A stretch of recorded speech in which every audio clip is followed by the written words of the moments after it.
Bihar assembly ఎన్నికల్లో exit polls కి మించి ఎన్డీఏ విజయ దుందుబి మోగించింది. అనూహ్య రీతిలో బ్లాక్ బస్టర్ హిట్ కొట్టింది. 243 అసెంబ్లీ స్థానాల్లో 200కు పైగా ఎన్డీఏ భాగస్వామ్య పక్షాలు గెలుపొందాయి. ఎన్డీఏ గెలుపుని విపక్ష మహాగఠ్ బంధన్ ఏమాత్రం నిలువరించలేకపోయింది. ఎన్డీఏ సునామీలో మహాగఠ్ బంధన్ కొట్టుకుపోయింది. ఆ కూటమి కేవలం 3 పదుల స్థానాలతోనే సరిపెట్టుకోవాల్సి వచ్చింది. మరోవైపు రాజకీయ వ్యూహకర్తగా అన్ని పార్టీల జాతకాలు చెప్పిన ప్రశాంత్ కిషోర్ ఈ ఎన్నికల్లో ఘోర పరాజయాన్ని మూటగట్టుకున్నారు. పీకేకు చెందిన జన్ సురాజ్ పార్టీ ఒక్కటంటే ఒక్క సీటు కూడా గెలుచుకోలేకపోయింది. ప్రత్యర్థుల మాడు పగిలేలా 2 సెంచరీలకు పైగా సీట్లు సొంతం చేసుకున్న ఎన్డీఏ విజయోత్సవాలు తేలిపోతుంది. అయితే ఎన్డీఏ విజయానికి దోహదం చేసిన కీలక అంశాలేంటో ఈ స్టోరీలో చూద్దాం. బీహార్ అసెంబ్లీ ఎన్నికల్లో ఎన్డీఏ మహాప్రభంజనంలో జేడీయూ అధినేత ముఖ్యమంత్రి నితీష్ కుమార్ రాజకీయ అనుభవం కూడా బలమైన కారణం. దాదాపు 20 ఏళ్లకు పైగా అధికారంలో ఉన్న నితీష్ కుమార్ అనుభవం ఎన్డీఏ విజయానికి కలిసొచ్చింది. సుపరిపాలన నినాదంతో నితీష్ ప్రసిద్ధి చెందారు. రాజకీయ నేతగా నితీష్ది వినూత్న శైలి. ప్రతి ఎన్నికల్లో ప్రజలను ఆకర్షించేందుకు ప్రత్యేకంగా ఆలోచిస్తారు. ఈసారి జంగిల్ రాజ్ నిర్మూలన అంటే మరోసారి వెనుకబడిన వర్గాల సంక్షేమం అన్నారు. ఆ విధంగా ఈసారి ఎన్నికల్లో నితీష్ కుమార్ తీసుకొచ్చిన అనేక పథకాలు ఎన్డీఏ గెలుపులో కీలక పాత్ర పోషించాయి. ముఖ్యంగా మహిళలకు ఆర్థిక సాయం అందించేందుకు నితీష్ ప్రభుత్వం తీసుకొచ్చిన ముఖ్యమంత్రి మహిళా రోజ్గార్ యోజన పథకం విజయానికి దోహదపడింది. ఈ పథకం ద్వారా నితీష్ సర్కారు ఒక్కొక్కరికి 10,000 రూపాయల చొప్పున 75 లక్షల మంది మహిళల ఖాతాల్లో డబ్బు జమ చేసింది. 125 యూనిట్ల వరకు ఉచిత విద్యుత్ కల్పించడం కూడా విజయానికి దోహదపడింది. గ్రామీణ ప్రాంతాలలో తాగునీటి సరఫరా సహా మెరుగైన సామాజిక భద్రతా పెన్షన్లు, పలు సంక్షేమ పథకాలను అమలు చేసి ప్రజల మెప్పు పొందారు.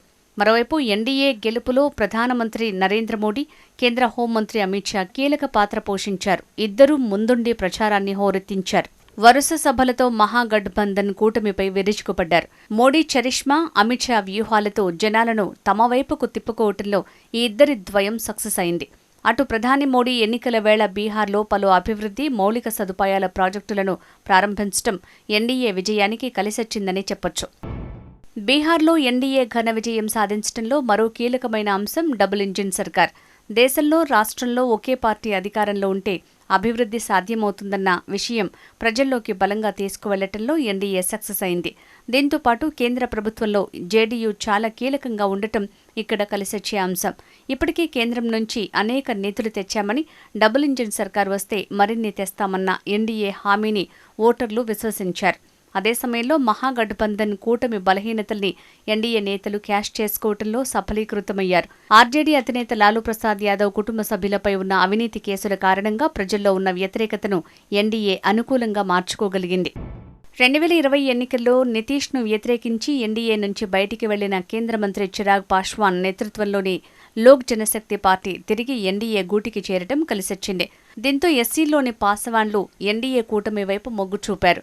బీజేపీకి ఉన్న సంస్థాగత బలం వీటికి తోడై కూటమికి ఘన విజయాన్ని కట్టబెట్టాయి. చిరాగ్ పాశ్వాన్ నేతృత్వంలోని ఎల్జేపీ కూడా 75% స్ట్రైక్ రేట్ సాధించింది. గత ఎన్నికల్లో ఒకే ఒక్క స్థానానికే పరిమితమైన ఆ పార్టీ తాజా ఎన్డీఏ భారీ విజయంలో కీలక భూమిక పోషించింది. ఒకప్పుడు తండ్రి నెలకొల్పిన పార్టీని సైతం కోల్పోయిన చిరాగ్ వరుస ఎన్నికల్లో సత్తా చాటారు. తండ్రి వారసత్వాన్ని నిలబెట్టడంలో చిరాగ్ సక్సెస్ అయ్యారని చెప్పొచ్చు. మరోవైపు అలాగే కుల సమీకరణల్లో ఎన్డీఏ ఆధిపత్యాన్ని చాటుకుంది. అగ్రకులాలలో 10% కుష్వాహాలలో 4% కంటే ఎక్కువ, పాశ్వాన్లలో 5% కంటే ఎక్కువ, ముసాహార్లలో 3% కంటే ఎక్కువ, మల్లాలలో 2.6% వంటి విభిన్న వర్గాల మద్దతును కూడగట్టింది. అలాగే స్పెషల్ ఇంటెన్సివ్ రివిజన్ ఓటర్ల జాబితాపై గందరగోళం, సామూహిక తొలగింపు ఆరోపణల్ని విజయవంతంగా తిప్పికొట్టగలిగింది. మొత్తం మీద బీహార్ ఓటర్లు భారీ విజయాన్ని కట్టబెట్టడంతో ఎన్డీఏ పక్షాలు విజయోత్సవంలో మునిగిపోయాయి.